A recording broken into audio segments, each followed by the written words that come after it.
Hello bachcho, let's see the question. A small block of ice with mass 0.120 kg is placed against a horizontal compressed spring mounted on a horizontal tabletop that is 1.90 meter above the floor.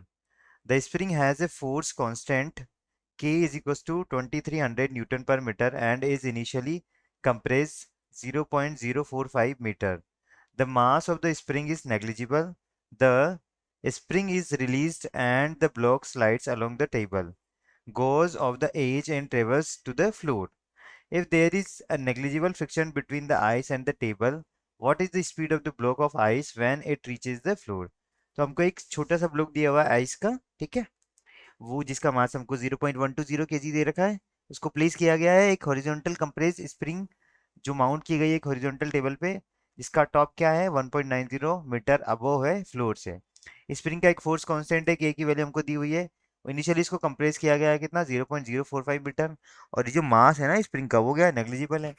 फिर spring को release किया गया तो block है ना वो slide down कर जाता है और यहाँ से टेबल से क्या नीचे गिर जाता है, ठीक है। तो अगर मान लो फ्रिक्शन नहीं है आइस और टेबल के बीच में, तो स्पीड क्या होगी ब्लॉक की जिससे वो नीचे गिरेगा, ठीक। तो अभी हम जानते हैं यहाँ से, देखो ये इसको पहले मैंने इस साइड कंप्रेस किया कितना 0.045 मीटर कंप्रेस किया, फिर यहाँ से क्या होगा ये स्प्रिंग भी क्या हो जाएगी हमारी कंप्रेस हो जाएगी। फिर यहाँ से जब ये दोबारा ऐसे जाएगा तो ये क्या हो जाएगा, ये आइस जाके नीचे यहाँ पे गिर जाएगा, ठीक है। तो जो हमको क्या दिया हुआ है यहाँ पे इनिशियल कंप्रेशन दिया हुआ है,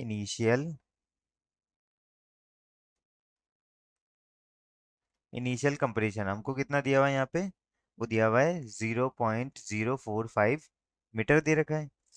अब जो कंजर्वेशन ऑफ एनर्जी का हम यूज करते हैं, देखो एनर्जी तो क्या रहेगी कंजर्वेशन कंजर्व रहेगी, यानी स्प्रिंग की जो एनर्जी होगी वो काइनेटिक एनर्जी की क्या रहेगी इक्वल रहेगी, यानी using energy conservation, as energy conservation का यूज करके हम क्या लिखते हैं, हाफ के X square is equals to half M V square आ जाएगा, ठीक है। तो देखो यहाँ पे v को क्या लिख सकता हूँ मैं, यहाँ पे v को लिख सकता हूँ मैं यहाँ पे under root x under root के बाई एम लिख सकता हूँ। तो x की वैल्यू कितनी है 0.045, ठीक है।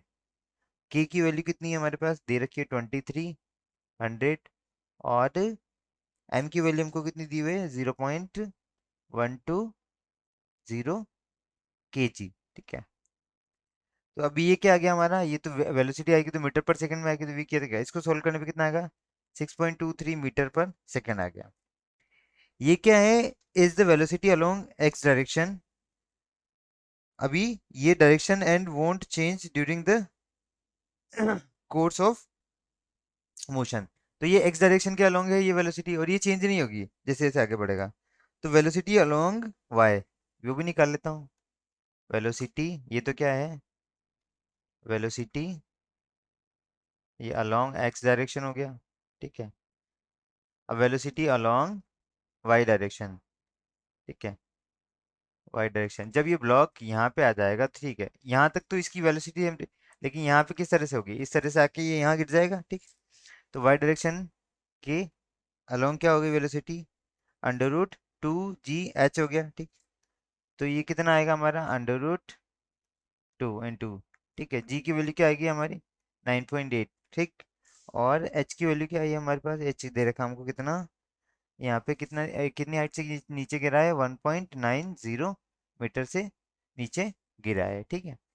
तो अभी इसको सॉल्व करने पे हमारा जो आंसर आता है वो आता है 6.16 मीटर पर सेकंड आ गया, ठीक। अब जो टोटल वेलोसिटी होगी ना,